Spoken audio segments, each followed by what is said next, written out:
Hello అండి, అందరికీ నమస్కారం. Welcome to Vasantha's channel. ఈరోజు నేను చెప్పబోయే కథ శుక్రాచార్య. ఒకరోజు రమణులు శుక్రుడి చరిత్ర ఇంకా వింత. సమాధిలో ఉన్నవాడు ఉన్నట్లే ఉండి శరీరం శిథిలమైనదని తెలియకుండా ఎన్నో జన్మలెత్తి కడకొక బ్రాహ్మణుడై పుట్టి మేరుగిరిపైన తపస్సు చేస్తూ ఉంటే తండ్రి భృగువు యముడు స్థూల శరీరంతోనే వెళ్ళి ప్రబోధిస్తే ఆ శుక్రుడు వారిద్దరితో కలిసి వచ్చి ఆ శరీరంతో ఈ శరీరం చూసినట్లు యముని ఆజ్ఞ వల్ల తిరిగి మొదటి శరీరంలో ప్రవేశించినట్లు చెప్పారు అంటూ శుక్రుని కథను ఇలా వివరించారు. మందరగిరిగా పురాణ ప్రసిద్ధమైన పూత పర్వతంపై ఒక పొదరింటిలో ముని భృగువు సుదీర్ఘమైన నిర్వికల్ప నిష్టలో ఉన్నారు. వారి పుత్రుడు శుక్రుడనేవాడు చంద్రుని లావణ్యంతో ప్రకాశిస్తూ పితృదేవుల చరణాశ్రయుడై ఉండేవాడు. అయితే అతడు చిత్ అచిత్ల మధ్యస్థ భూమికలో లయావస్థను చెందుట చేత దాని నుంచి వెలువడుతూ మరల అహంకార మమకారాలకు గురవుతూ ఉండేవాడు. ఒకరోజు అతడు ఇలాగే లయావస్థలో ఉండగానే తన చిత్తాకాశంలో ఒక సుందరాంగిని చూచాడు. ఆమె రూపలావణ్యాలకు వికల చిత్తుడై ఆమె ఆచూకిని తెలియగోరి ఏకాగ్రతతో మనసులోనే శోధించగా ఆమె స్వర్గలోకపు అప్సరస కాంతగా గ్రహించాడు. తన సంకల్ప శక్తితో అదే క్షణం స్వర్గాన్ని చేరుకున్నాడు. ఇంద్రుడు అతన్ని ఆదరపూర్వకంగా ఆహ్వానించాడు. స్వర్గసీమలో విహరిస్తుండగా తాను లయావస్థలో కాంచిన అందాల రాశిని చూచాడు. ఆమె వచ్చి తనను మునిపుత్రునికి సమర్పించుకుంది. కల్పవృక్ష నీడలో వారిద్దరూ ఏ ఆటంకం లేకుండా 8 చతుర్యుగాలు రమించారు. శుక్రునికి ఎంతకీ తృప్తి కలుగుటలేదు. కాని తాను తపం చేత ఆర్జించిన పుణ్యం పూర్తిగా హరించుటకు పూర్వమే తెలివి తెచ్చుకొని భూలోకానికి ప్రయాణం కట్టాడు. అయితే అతడు తను శుక్రుడు అనే తన పరిచయాన్ని మరిచాడు. అతని జీవాత్మ చంద్రుని కిరణాలతో కలిసి వర్షంగా వరి చేనుపై వర్షించగా ధాన్యంగా మారింది. ఆ ధాన్యం తిన్న ఒక బ్రాహ్మణులో వీర్యంగా మారి బ్రాహ్మణ పత్ని గర్భంలో ప్రవేశించగా అక్కడ పిండరూపం ధరించి బాలుడై జన్మించాడు. బాల్యంలో తపోధనులతో సంచరిస్తూ తాను తపశ్శక్తి సాధించాడు. కాని అతని తపస్సు జ్ఞాన లక్ష్యమైనది కాకపోవటం చేత, ప్రాపంచిక సంపదలపై ఆపేక్ష పోకపోవటం చేత అతడు తర్వాత రకరకాల జన్మ పరంపర పొందాడు. చివరికి ఎలాగో గంగా తీరంలో ఒక మునికి పుత్రుడై జన్మించాడు. ఇదిలా ఉండగా మందరగిరి పైన భృగు సన్నిధిలోని శుక్రుని దేహం నిర్జీవంగా పడి ఉంది. కానీ భృగు సాన్నిధ్య ప్రభావం చేత ఆ నిర్జీవ దేహాన్ని విలయం చేసేందుకు ఏ శక్తికి ధైర్యం చాలలేదు. కొంతకాలానికి భృగువు కన్నులు తెరిచి కీటక నిలయంగా మారిన తన పుత్రుని శరీరాన్ని చూశాడు. కారణం తెలుసుకోకుండా రౌద్రం పూని యమదేవతనే శపించబోయాడు.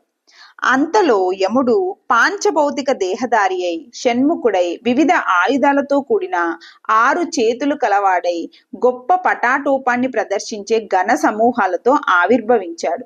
మునిని శాంతింపచేస్తూ ఇలా అన్నాడు: తపోధనుడా, పరమేశ్వర శాసనాన్ని నిర్వర్తించు మేము తమ తపో మహత్తును కీర్తించలేకుండా ఉండలేకపోతున్నాం.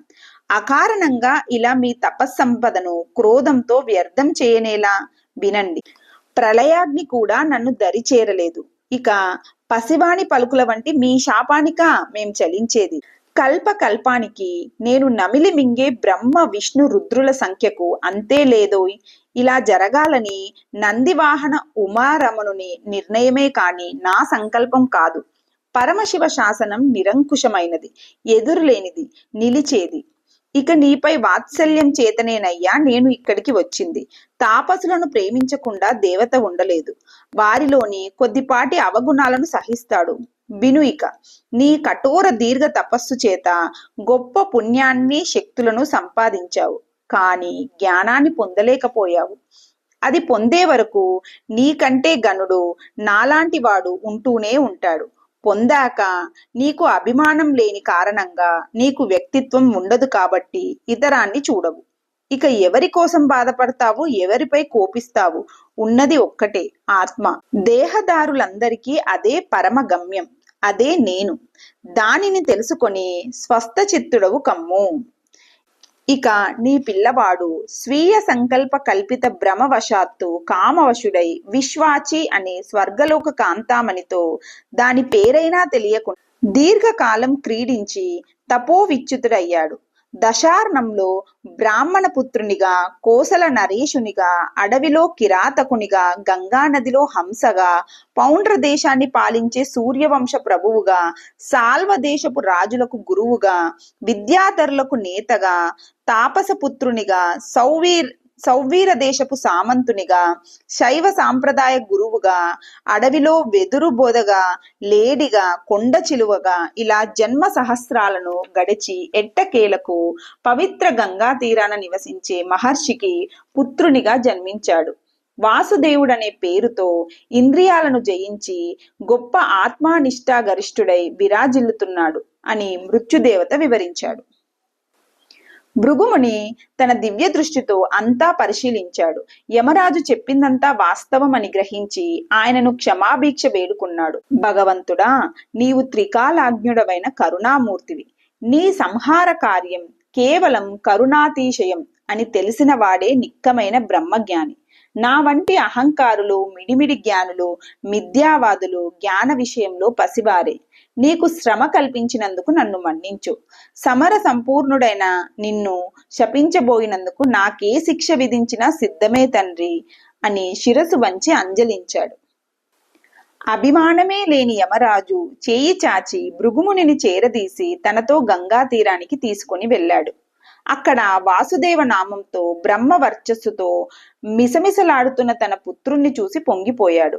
యమ సంకల్పం చేత వాసుదేవుడు కన్నులు తెరిచి వారిని చూచి పూజించి ఆతిథ్యమిచ్చాడు. యమధర్మరాజు కరుణతో అతనికి గత జన్మలన్నీ స్మరించగా తాను మోహాగ్రస్తుడెలా అయినాడా అని ఆశ్చర్యపడ్డాడు. తరువాత ముగ్గురూ కలిసి మందరగిరి చేరారు. తన పూర్వదేహాన్ని చూసి, తండ్రి, రక్త మాంసాలు ఎముకలతో నీచాతి నీచంగా పడి ఉన్న ఈ దేహాన్నేనా నువ్వు పుత్రుడు అని అభిమానించి ఇంత కథ నడిపింది? దీనికంతటికీ అభిమానంతో కలుషితమైన చిత్తమే కారణం. ఆహా, మనసే లేని స్థితి ఎంత పావనమైనది, శుభప్రదమైనది అని చేతులెత్తి నమస్కరించాడు. అప్పుడు ధర్మరాజు వాసుదేవునితో, తండ్రి, పవిత్రుడవైన నీవిప్పుడు నీ పూర్వదేహాన్ని ప్రవేశించి అసురులకు గురువు కమ్ము అని దీవించి నిర్గమించాడు. భృగువు తన కమండలంలోని నీటిని మంత్రపూరితం కావించి శుక్రదేహాన్ని ప్రోక్షించి పవిత్రీకరించాడు.